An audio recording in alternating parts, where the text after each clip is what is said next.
السلام عليكم. اليوم راح نحكوا على محمد لامين عمورة، مهاجم جزائري شاب عنده 24 سنة، يلعب مع لنادي فولسبورغ الألماني من الصيف الماضي حتى جوان الجاي.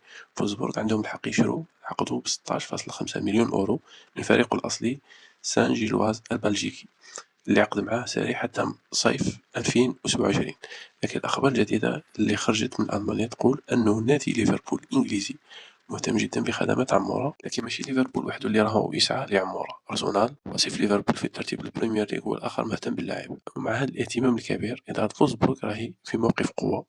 الصحافة الألمانية تقول أنه إذا فولسبورغ اشترى عقد عمورة ما راح يفرط فيه إلا لليفربول ولا أرسنال، إلا بمبلغ ضخم لا يقل عن 40 مليون أورو. عمورة هذا الموسم في فورمة عالية جدا، سجل 10 أهداف ووزع 9 تمريرات حاسمة مع فولسبورغ وفي المنتخب الجزائري، سواء في البطولة الألمانية كأس ألمانيا وحتى تصفيات كأس أفريقيا 2025. مستقبل يبان زاهي قدام هذا النجم الجزائري الصاعد. تبقى الآن نشوفوا وين يروح، وين راح يكون وجهة ديالو الجاية في قادم الأشهر إن شاء الله.